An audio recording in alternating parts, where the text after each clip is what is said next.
have a lot of that covered, of what you experienced, and so your story reminds me very much parallel with the guy that they just suicided, and I think you know what I mean by suicided, the gentleman who was in the congressional meetings who saw the photos of the bases on the backside of the moon.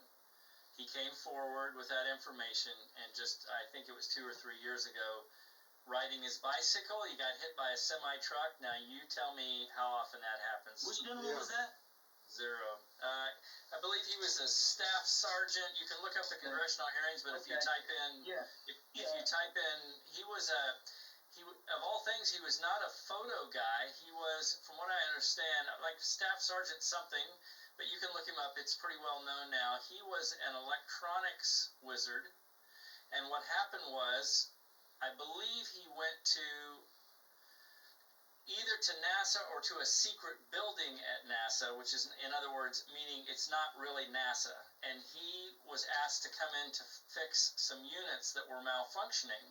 When he got in there, he realized he was in a photo lab, and it just so happened he was in there with someone of equal rank, and the guy who was working on the photos, who was actually manipulating the photos and dealing with them, said, hey, you want to see something cool? And he showed this staff sergeant.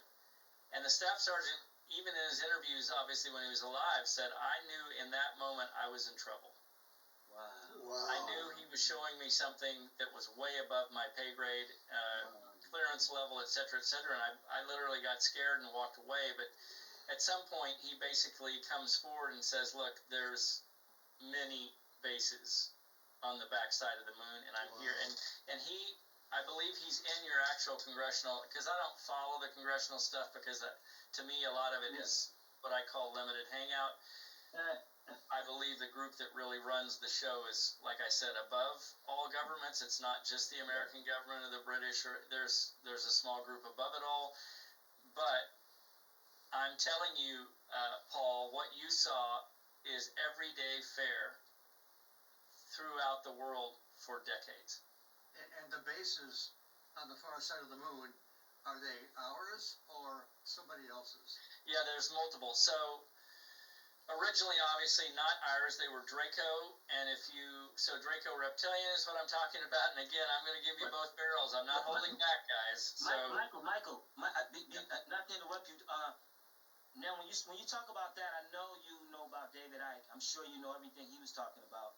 And also, when you the word hush, just the fact that you came up with a one-syllable word for your book, that was super powerful. That was just one syllable. And then the other thing is the Sumerian technology. They talked about them getting that, and I want to know if you have taken notice on the 2,800 recent sightings around 53 nuclear bases that they've had in the United States, like just in real recent, just recently, the heightened activity. You would know more about that than the civilians, I think. I wouldn't have researched that. Just here's why. In the book, all of the silo stuff is covered as well. So so you'll get an idea that.